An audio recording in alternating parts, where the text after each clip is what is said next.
Quando eu estava vindo para cá, junto com a família, e não só, eu vou falar só porque eu estava vindo para cá, para o culto, dirigindo, né? Mas quem dirige vai saber o que eu estou falando. Quando a gente está no volante, no trânsito, como é difícil fazer o que Jesus faria se estivesse dirigindo, não é? Como é difícil imitar a Cristo em alguns momentos da nossa vida, e uma delas é quando a gente está no volante. A gente está com o nosso carro aqui, dirigindo, e aí a pessoa vai entrar à esquerda ou à direita e não dá certo. Aí do nada a gente está vindo pela via, né? Pela reta, e tem uma entrada, o carro entra com tudo, sem nem esperar a gente dar a vez, não sabendo nem se a gente daria a vez ou não, entra com tudo. E aí a gente tem que desviar de pedestre, de motociclista, e aí a gente dá aquela respirada. Isso quando a gente não solta alguma coisa imprudente, né? Acerca do que falamos ou pensamos. E quando a gente vê esse texto, a gente fala, poxa, é muito difícil fazer o que Jesus faria, é muito difícil imitar a Cristo. Recentemente, eu estive lendo um livro chamado Em Seus Passos, o que faria Jesus? Estive compartilhando um trecho desse livro ali no Expresso, que estava sendo realizado o treinamento na Igreja do Socorro, antes de começarem a ir para o campo, propriamente dito, na implantação da igreja, onde o Tiago está junto com a Igreja de Parelheiros, trabalhando nessa questão.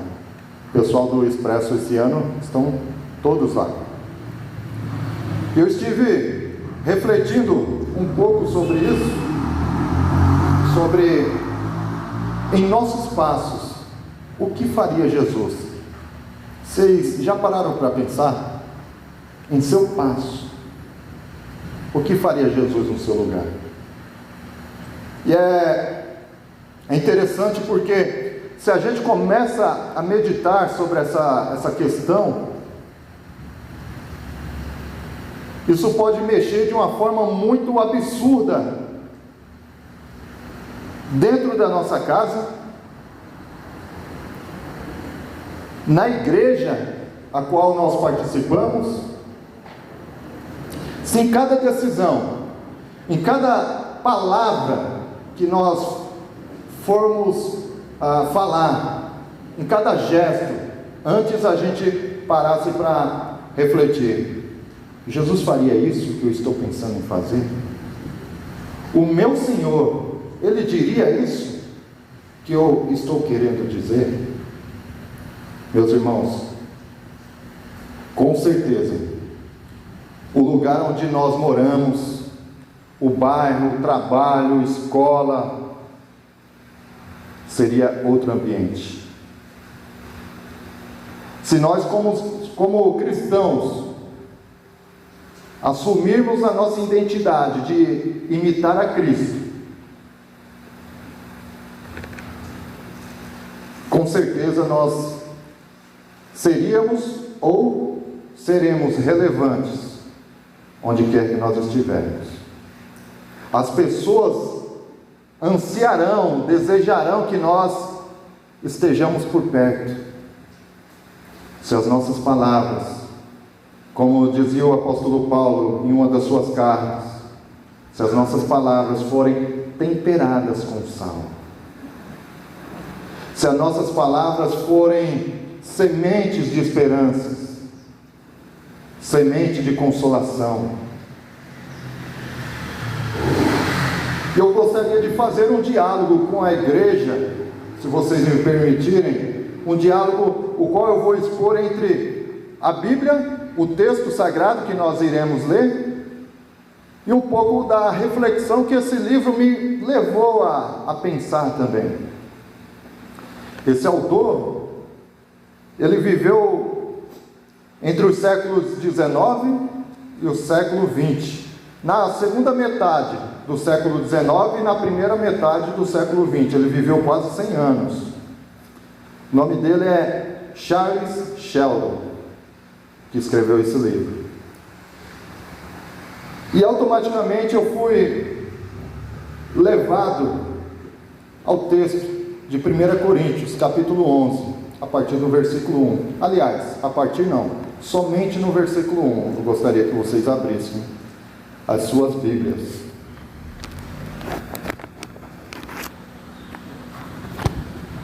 Primeira carta de Paulo aos Coríntios, capítulo 11, versículo 1.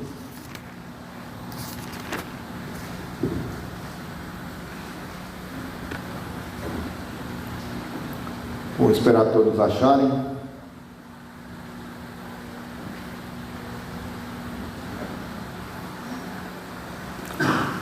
Primeira Coríntios, capítulo 11, versículo 1.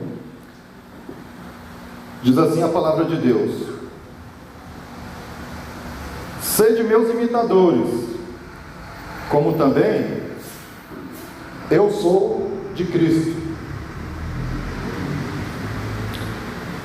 Senhor nosso Deus e nosso Pai, no nome do Teu Filho amado Jesus, eu oro nesse instante e peço, Senhor, que o Teu Espírito Santo conduza todo esse momento da ministração da Tua Palavra. Ó Deus, que de forma como a Tua Palavra falou ao meu coração, Senhor, através do texto bíblico, através do livro também, da leitura que de alguma forma eu vou compartilhar de forma paralela aqui com a Tua igreja, que o Teu Espírito Santo possa falar ao coração de cada irmão, de cada irmã, independente da sua idade, Senhor. Ó Deus, fale aos nossos corações nessa noite, de forma que nós venhamos a sermos encorajados pelo Senhor, para vivermos a Tua Palavra, no nome do Teu Filho amado Jesus. Amém. Se eu fosse falar o tema da mensagem, ou dar um tema, um título para a mensagem, certamente eu diria que o desafio de ser imitador de Cristo. O desafio de imitarmos a Cristo. Quando a gente reflete sobre esse texto, do capítulo 11, o versículo 1 de 1 Coríntios, nós vemos Paulo dizendo que ele está dizendo para a igreja de Coríntios: sejam meus imitadores. Da mesma forma, a gente vê na mesma carta, no capítulo 4, versículo 16, Paulo dizendo a mesma coisa, dizendo: olha, vocês me conheceram, vocês sabem quem eu sou. Eu não vivo o Evangelho somente por palavras, eu vivo o Evangelho de forma prática, e para isso eu enviei, e está com vocês aí, Timóteo. E Timóteo, ele me viu de perto também a forma como eu vivi e vivo o Evangelho.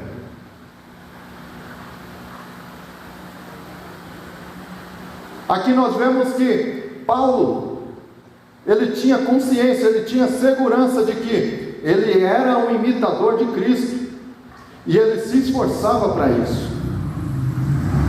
Interessante que alguém que odiava os cristãos, odiava a igreja de Cristo, é alguém que nesse instante, nessa carta, é alguém que se coloca como imitador de Cristo.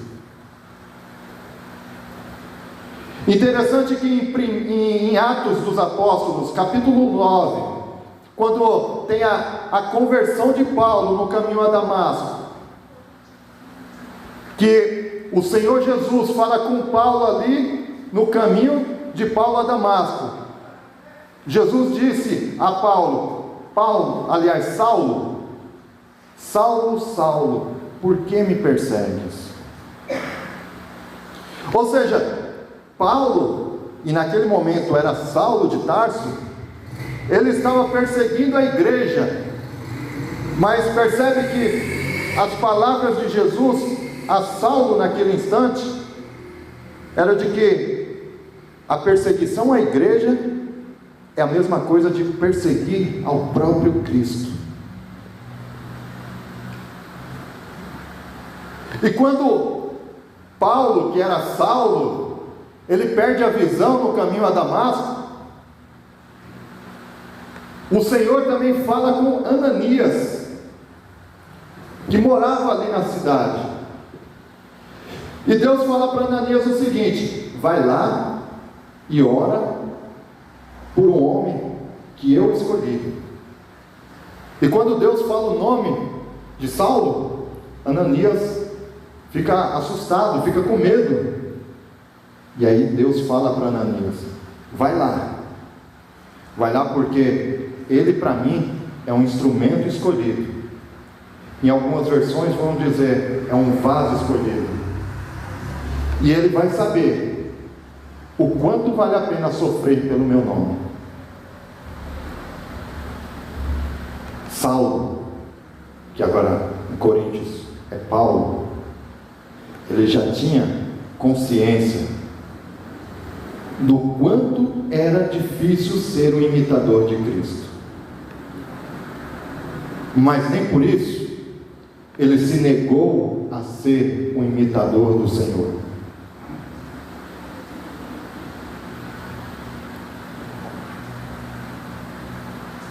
O texto de Coríntios diz que nós devemos seguir os passos de Jesus, ou seja, sermos imitadores de Jesus.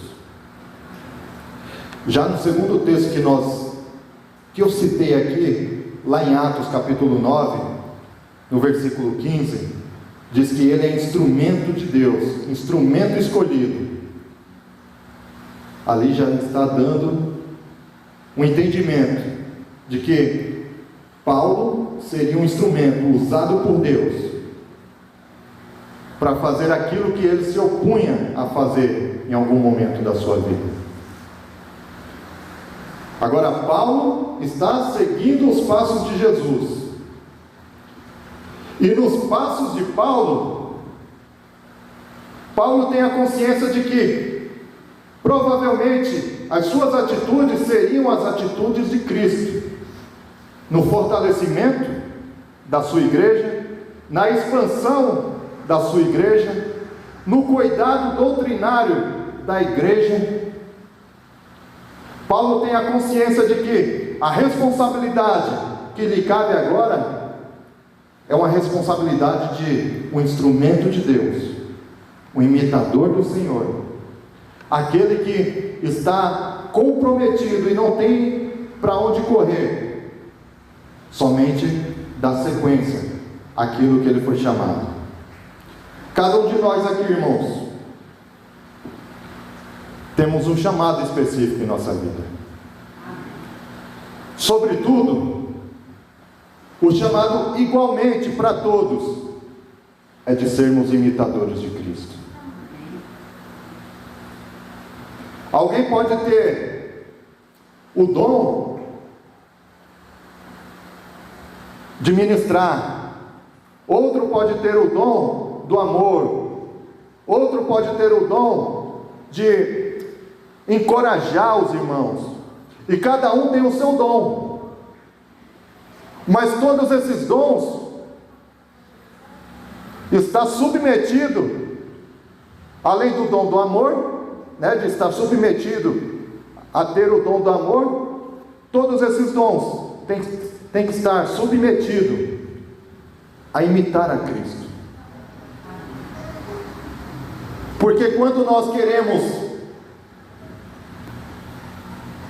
desenvolver os nossos dons, queremos fazer as coisas para o Senhor, queremos fazer acontecer, mas se nós não imitamos a Cristo, nos tornamos hipócritas. E a palavra hipócrita, o seu sentido original quer dizer ator, atuar, ser alguém que realmente você não é. Então, por mais que nós queiramos fazer as coisas para o Senhor, nós devemos primeiramente imitar o nosso Mestre. E não é fácil.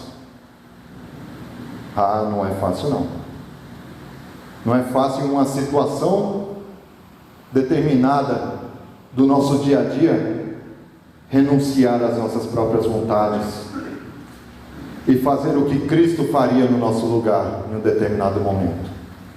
Não é fácil, meus irmãos, se submeter a sufocar a prática dos nossos próprios desejos e dizer para o Senhor: Senhor, eu me rendo à tua vontade, ainda que eu queira fazer o contrário. A proposta do livro, em seus passos, o que faria Jesus, ela é excelente, pois nos leva a refletir sobre qual tem sido a nossa conduta no nosso dia a dia. Você já parou para pensar qual tem sido a sua conduta no seu dia a dia? Seja nas áreas que for, desde dentro de casa, quanto fora de casa, nas diversas áreas de atuação que você tem acesso. Às vezes, talvez a nossa reflexão de como tem sido a nossa vida pode fazer com que nós tenhamos vergonha de como está ou como tem sido o nosso cristianismo. Às vezes o nosso cristianismo, a nossa forma de imitar a Jesus tem sido muito rasa, pensando muitas vezes somente nessa vida presente e não nas coisas eternas. Assim como Paulo, a gente vê outros discípulos que abriram mão de tantas coisas das suas vidas para atender o chamado do Senhor. Não sei quantos aqui leram esse livro, Em Seus Passos, o que faria Jesus. Alguém leu? Alguém comigo aqui? Oh, meu Deus.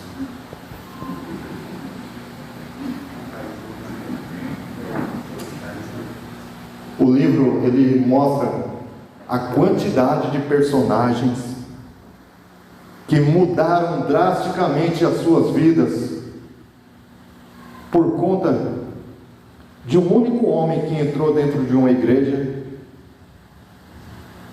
e depois dele passar a semana toda circulando pela cidade e não conseguir nenhum tipo de ajuda, ele entra na igreja e reconhece que várias das pessoas que ele pediu ajuda durante toda a semana estavam dentro dessa igreja cultuando. E aí, mas ele não chega desrespeitando ninguém e nem desafiando ninguém, nem jogando na cara de ninguém.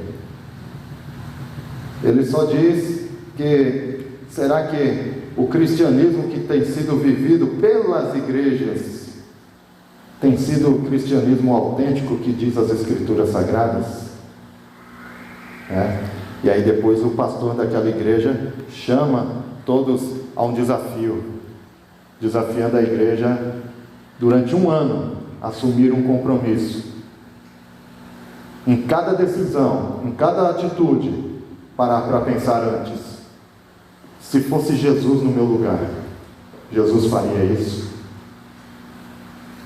E o contexto daquela cidade mudou radicalmente. De forma resumida, irmãos, o texto de 1 Coríntios 11 e o livro falam sobre uma simples forma de reavaliar a nossa conduta como cristão. Pode, de certo ponto, atingir o ciclo em que vivemos, ou seja, a forma como a gente vive pode atingir as pessoas que estão à nossa volta. Como, por exemplo, de alguma forma eu posso ajudar aquele que está próximo a mim? Eu, como Flávio, Wesley, irmão Manuel, irmã Socorro, pastor, Marcelo, de alguma forma, a gente pode ajudar aquele que está próximo a nós, no nosso dia a dia? Por exemplo, a minha ação vai gerar bons frutos, de forma que as pessoas possam glorificar a Deus? As minhas palavras servirão para a edificação de outras pessoas? Ou minhas palavras e atitudes levará consolo e esperança para alguém? Essa deve ser uma das premissas na nossa vida prática. Em cada decisão, em cada ponto que nós quisermos agir, será que a gente vai prejudicar alguém? Irmãos, a gente não foi chamado para espalhar, a gente foi chamado para juntar. E Cristo espera isso de nós.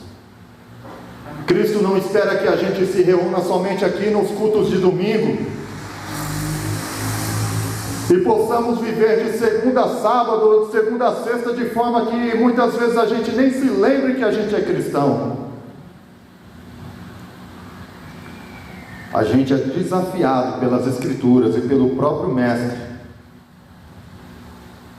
de renunciarmos a nós mesmos, de tomar a sua cruz, tomarmos a nossa cruz e seguir a Ele. Isso não é fácil. O cristianismo que tem se vivido tem sido muito vergonhoso. O Evangelho nos desafia a imitar o Cristo crucificado, o Cristo que foi ridicularizado, que deixou o seu trono para viver no meio de nós. E muitas das vezes nós nos envolvemos com questões tão pequenas, vergonhosas.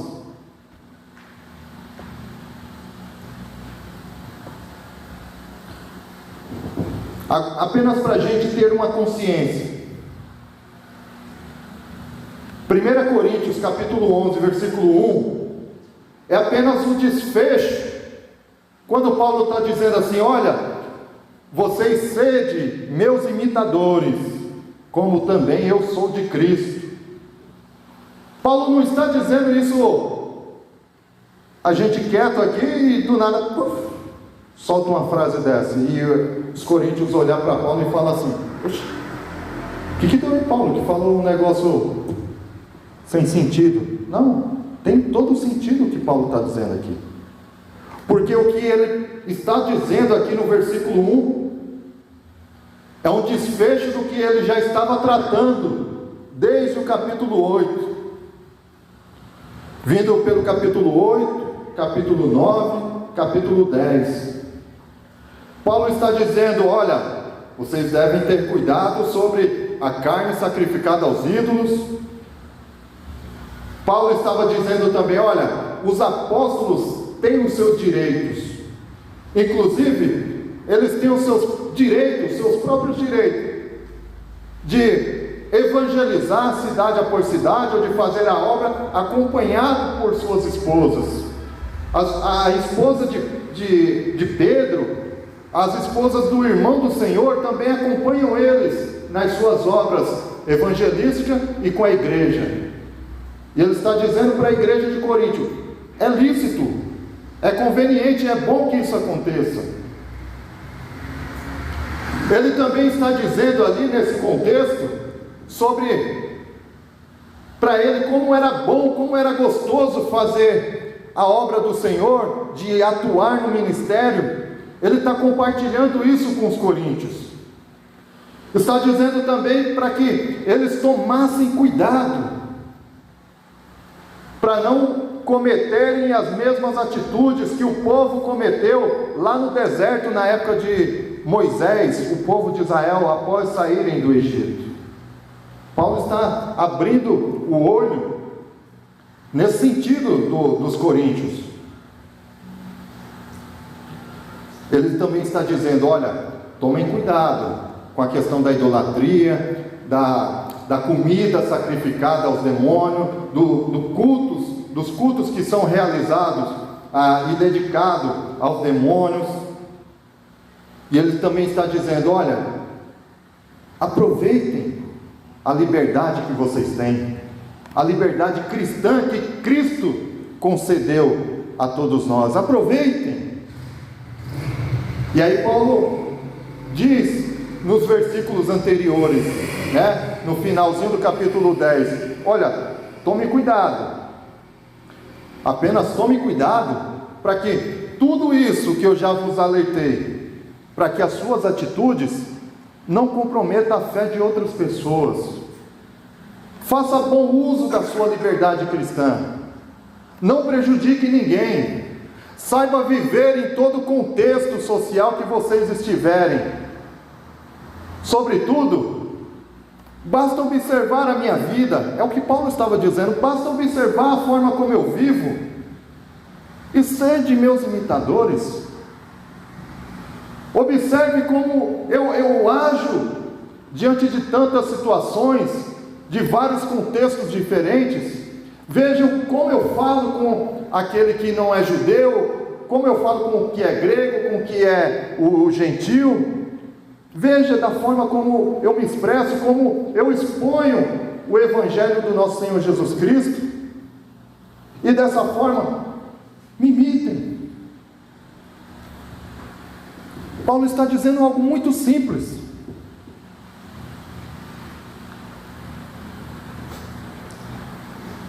E é dessa forma que nós devemos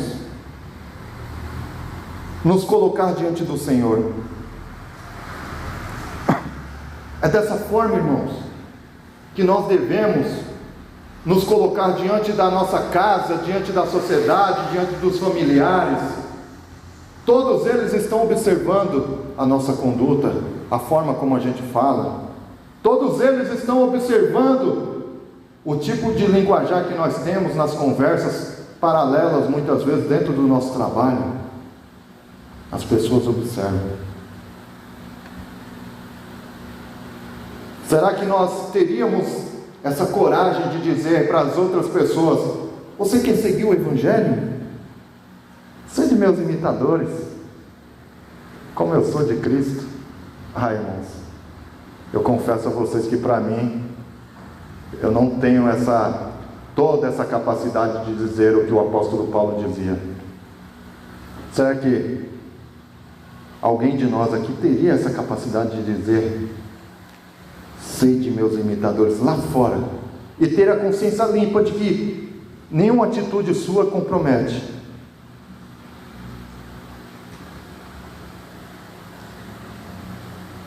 Irmãos, devemos nos comprometer, todos nós, com o cristianismo que nós temos nos proposto a viver.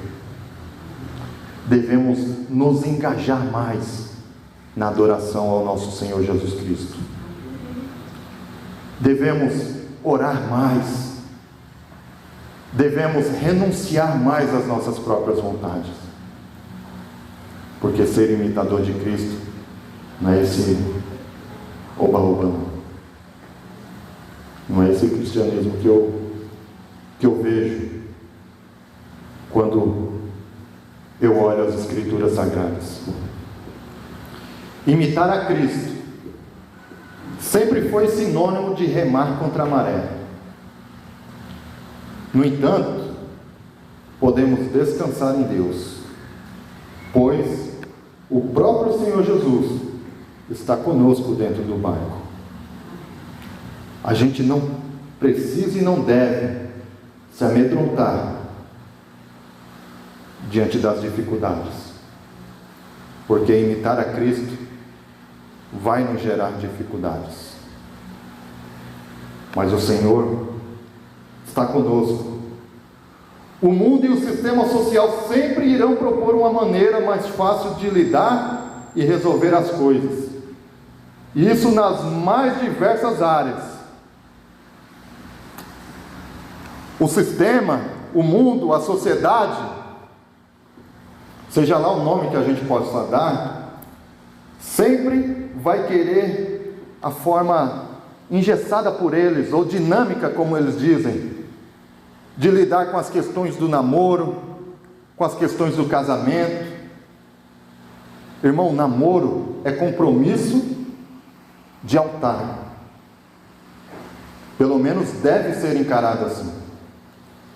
O namoro é um compromisso com o altar. Se alguém namora uma moça, ou namora um rapaz, sem intenção de levá-lo ou levá-la ao altar, você está agredindo psicologicamente e emocionalmente e espiritualmente o noivo ou a noiva de uma outra pessoa que você não quer dar sequência no compromisso. Namoro é comprometimento com o altar do Senhor. O casamento não é essa de casou, não deu certo, separa e vai embora. Irmãos, existem pessoas que namoram, noivam, casam e separam. E quando se separam ainda estão pagando os boletos, estão pagando as contas do casamento que ainda nem foi pago ainda. Está errado. Hoje a gente vive um casamento, pessoas que não querem consertar as dificuldades do casamento, pessoas que não querem colocar diante de Deus para que o Senhor socorra e solucione as dificuldades do casamento. Hoje em dia o casamento tem se tornado, e não é de hoje, tem se tornado como se fosse um objeto. Quebrou, joga fora, compra outro. O Senhor nos desafia a levar até o final.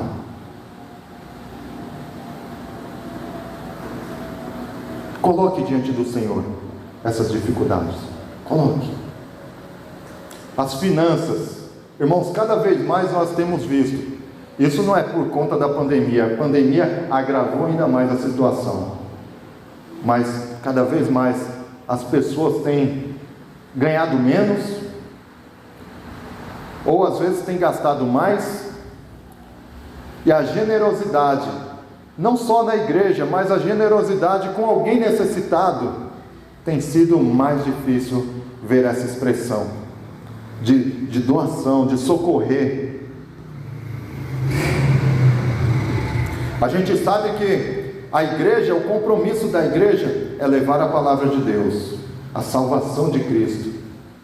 Mas muitas vezes a pessoa não vai ouvir a salvação de Cristo se a barriga estiver vazia, se a igreja não socorrer, se a igreja não estender a mão.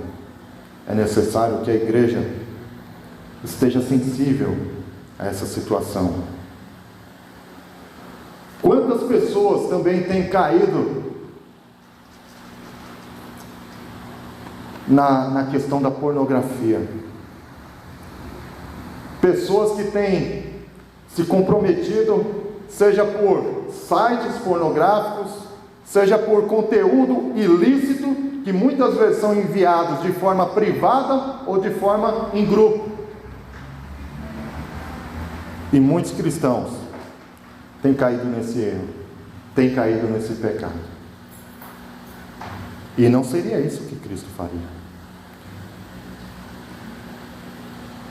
Ética pessoal, ter caráter para não tirar vantagem ilícita através de outras pessoas.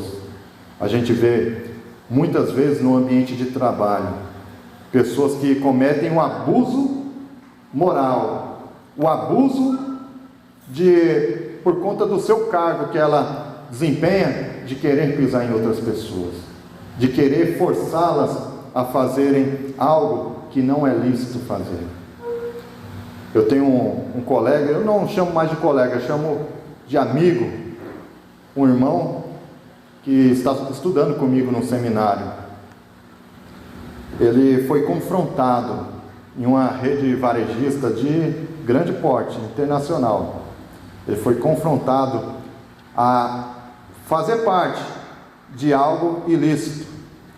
E ele foi contra essa prática. Chamou o conselho de ética, chamou o diretor, enfim, ele denunciou e delatou da forma como ele podia.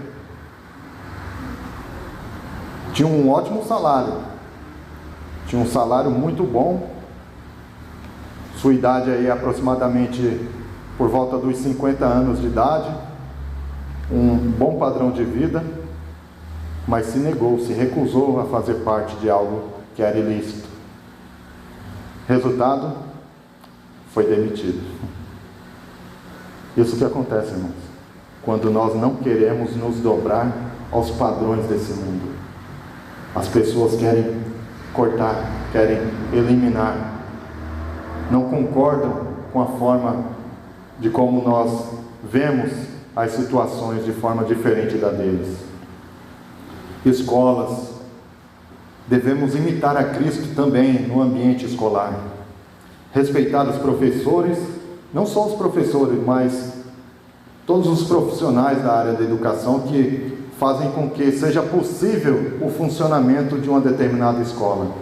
Porque além de professores, tem a zeladoria, tem o pessoal que trabalha na cozinha, na limpeza, na secretaria, e nós vemos tantos jovens, tantos adolescentes desrespeitarem essas pessoas, sejam em sala de aula, seja no ambiente fora da sala de aula dentro da escola.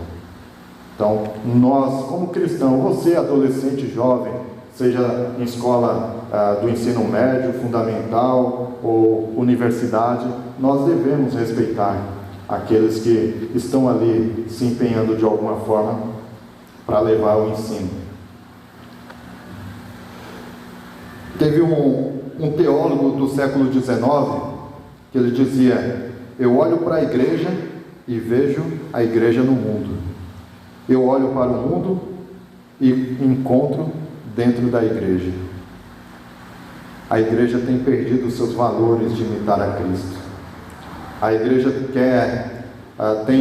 tem tido a preocupação de agradar o mundo, abrindo mão muitas vezes dos seus valores, dos seus conceitos religiosos, das suas convicções, apenas com aquela desculpa de querer ganhá-lo ou ganhá-la para Cristo. Meu querido, minha querida, não. Os valores, os conceitos cristãos devem ser mantidos, devem ser preservados. Não é por isso que o mundo, as pessoas se renderão a Cristo. Não é por simples contentamento. Não, eles são convencidos do pecado, da justiça e do juízo através da ação do Espírito Santo de Deus. No livro Cristianismo Puro e Simples, do C.S. Lewis, ele diz um trecho desse livro, que Deus se revela muito mais para algumas pessoas do que para outras. Olha só o entendimento que ele tinha. No entendimento dele, Deus se revela muito mais para algumas pessoas do que para outras pessoas. E isso não porque Deus tenha favoritos, mas porque é impossível para Deus manter um relacionamento com pessoas cuja mente e cujo caráter estão em péssimas condições. Deus não vai habitar em lugar sujo, em mente suja, em coração sujo.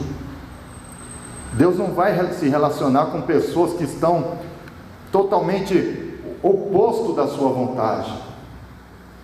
Deus vai se relacionar, e não é por mérito, é por graça, com pessoas que abrem mão das suas próprias vontades, que se submetem a sofrer por amor a Cristo, que estão dispostas dia após dia, em tomar a sua cruz e seguir. Cristo se relaciona com pessoas que sabem o tamanho da necessidade que o indivíduo tem de ter Cristo dentro dele.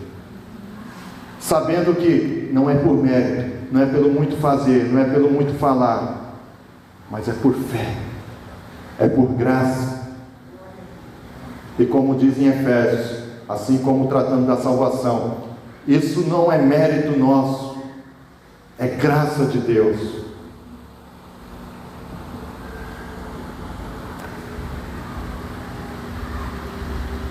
Quando estamos em comunhão com Cristo, somos impulsionados pelo Espírito Santo a evangelizar, discipular, queremos ser relevantes, queremos cuidar. Jesus sempre ia ao encontro dos necessitados, levando esperança. Será que nós temos levado esperança aos desesperançados, aos desesperados? Será que nós temos levado consolação? Será que nós temos sido embaixadores de Cristo? Como diz Paulo lá em 2 Coríntios, capítulo 5, dizendo que nós somos embaixadores de Cristo. E o que faz o embaixador? O embaixador é um representante de um determinado país, em um local que não é a sua pátria, mas que está cumprindo a sua obrigação que foi incumbida a ele. Será que nós, como embaixador de Cristo, nós temos levado palavra de esperança, o Evangelho para outras pessoas? Imitar o Senhor Jesus Cristo depende muito da forma como o conhecemos. Olha só, como nos relacionamos com Ele diariamente. É impossível essa reflexão se nós não o conhecermos de fato. Não tem como nós imitarmos a Jesus se nós não conhecemos Jesus, o Jesus das Escrituras Sagradas, o Jesus da Bíblia. Como nós imitaremos a Jesus se nós nem mesmo sabemos a forma que Jesus vivia, segundo os relatos bíblicos?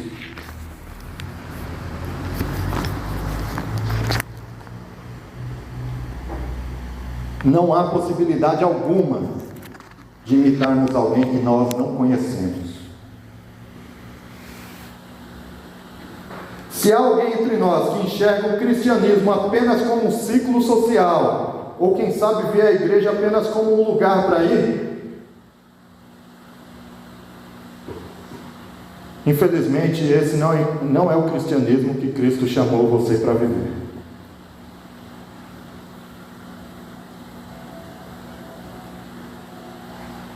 Quando nós somos chamados a seguir a Cristo, a imitar a Cristo, devemos contribuir com a sua causa ao longo da nossa vida, e não só um curto período da nossa vida. Engraçado é que na grande maioria das vezes, irmãos, nós somos muito bons na ortodoxia e somos muito falhos na ortopraxia. Palavra complicada, né?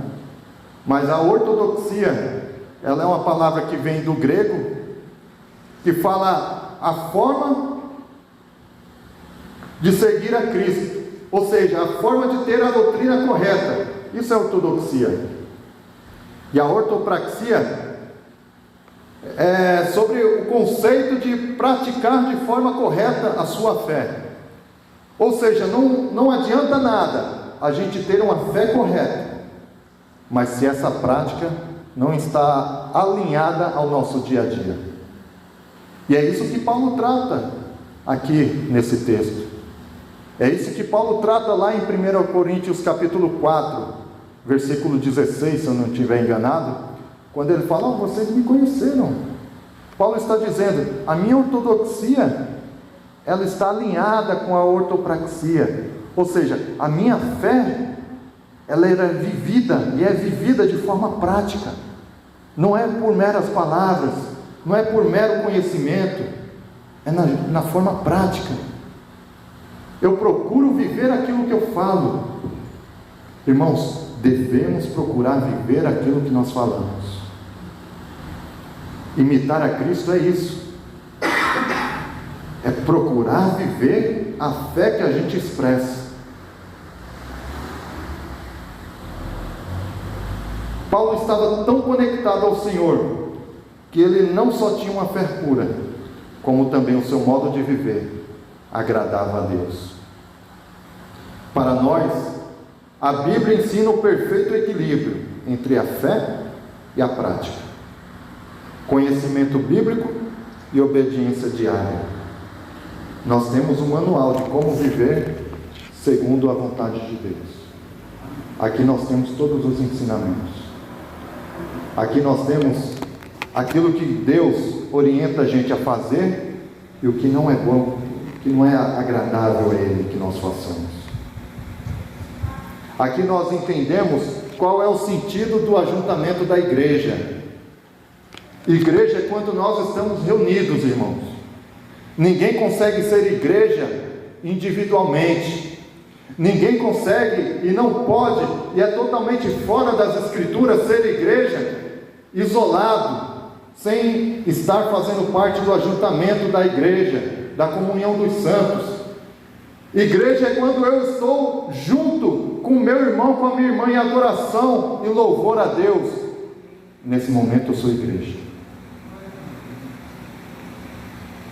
Quando eu estou na minha casa, eu sou uma parte da igreja, não sou a igreja propriamente dita.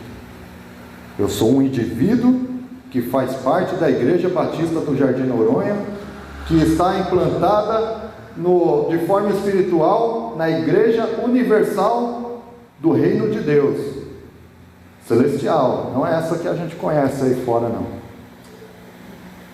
A gente faz parte de um reino, e esse reino deve ser vivido. Esse reino já está no meio de nós. Esse reino já faz parte de nós. Quando Jesus disse, o reino de Deus está próximo, Ele estava dizendo, o reino de Deus está diante de vocês. E nós temos toda a possibilidade de imitar a Cristo em todo o tempo que nós vivermos. Partindo para a conclusão agora, irmãos. O que não devo fazer? Eu tenho procurado concluir os sermões com o que eu devo fazer, né? Porque uma coisa é a gente ouvir a mensagem, e outra coisa é de que forma eu vou aplicar essa mensagem, de forma prática, como eu vou aplicar na minha vida lá fora, quando eu sair daqui. Então, hoje eu quero incluir um tópico. Antes do o que devo fazer, tem o tópico o que não devo fazer. O que não devo fazer, o que você não deve fazer. Certamente não é virando as costas para algum familiar nosso ou irmão nosso. Não devemos virar as costas para algum familiar que nos ofendeu, que nos machucou, e nem para um irmão em Cristo que de alguma forma nos, digamos assim, tenha nos ofendido de forma voluntária ou involuntária. Não devemos virar as costas. Ser igreja é tratar das diferenças também. Não é sendo mal educado com as pessoas. O que não devo fazer? Não devo ser mal educado com as pessoas. Não sendo autoritário com aqueles que de alguma forma contribuem conosco no trabalho diário, ou ministerial, ou em casa, seja qual for o ambiente que nós estivermos. Não é tendo um coração cheio de raiz de amargura. Isso é o que nós não devemos fazer, que eu não devo fazer, que você não deve fazer, ok? O que devo fazer? O que devemos fazer? Devemos nos relacionar com Cristo através do conhecimento da Bíblia, o conhecendo através das Escrituras Sagradas. Devemos conhecê-lo E o que devemos fazer através das nossas orações, jejuns, ouvir louvores bíblicos, ler boas literaturas, querer fazer isso e estar feliz em poder conhecê-lo mais através das Escrituras. É poder ser, o que devo fazer é ser porta de esperança para os desesperançados. É estar acessível às pessoas que nos procuram.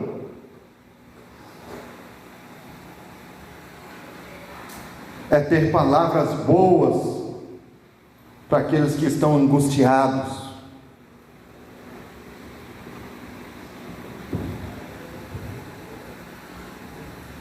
É querer imitar a Cristo, mesmo sabendo que iremos perder alguma coisa. Poderíamos acrescentar muitas outras coisas aqui. Gostaria de desafiá-los a sairmos daqui nessa noite, refletindo sobre a forma de como temos vivido o nosso cristianismo.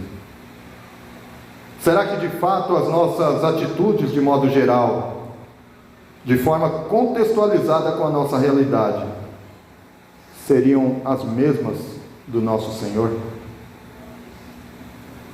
E aí a gente pode se perguntar: poxa vida, mas naquela época de Jesus não tinha televisão, não tinha internet, não tinha veículos, não tinha carro motorizados como nós temos hoje, não tinha tantas coisas. Como seria imitar a Cristo, ou em nossos passos o que faria Jesus?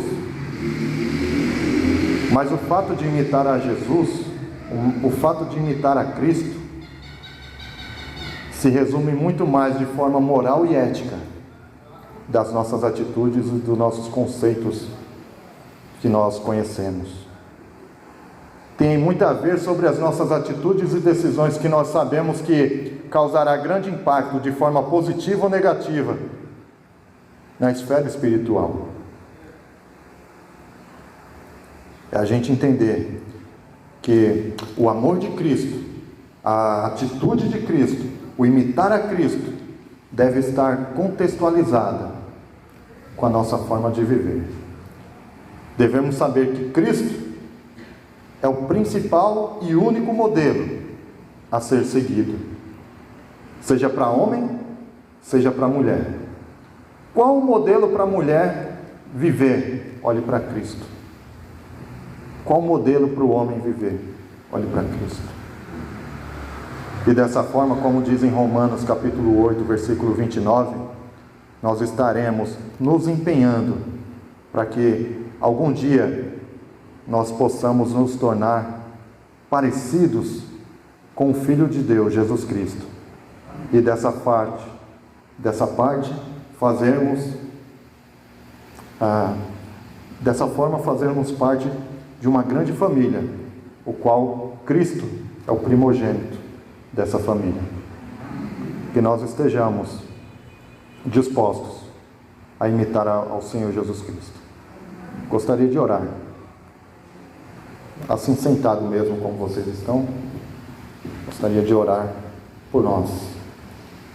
Senhor nosso Deus, nosso amado Pai, no nome do Teu Filho amado Jesus, eu oro nesse instante, Senhor, juntamente com a Tua igreja, Pai. Queremos Te pedir, Senhor, ação divina do Senhor sobre as nossas vidas. Que nós possamos, ó Deus, vencer os desafios que são nos propostos a cada dia, de sermos imitadores do Senhor Jesus Cristo, de sermos imitadores do Teu Filho, Senhor. Capacita-nos, Senhor, através da ação do Espírito Santo em nossos corações, em nossa mente, em nosso intelecto. Ajuda-nos, Senhor, a sermos modelos a outras pessoas. Ajuda-nos a ser modelo, a começar da nossa casa, Senhor, onde os desafios são tão grandes. Ajuda-nos a sermos modelo por onde quer que nós estivermos. Que a nossa fé esteja alinhada com a nossa forma de viver o cristianismo, Pai. No nome de Jesus. Ajuda cada um que tem dificuldade, Senhor. Que tem dificuldade em colocar isso em prática. Me ajuda, Senhor, a colocar isso em prática. Ajuda o meu irmão, ajuda a minha irmã. Ó Deus, que o Senhor seja glorificado em cada atitude das nossas vidas, em cada palavra, em cada gesto. Nos ajuda, Senhor. Nos ajuda a sermos agentes de transformação, para que os que virem possam glorificar o Teu santo nome. Nos ajuda, Pai. No nome do Teu Filho amado Jesus. Amém.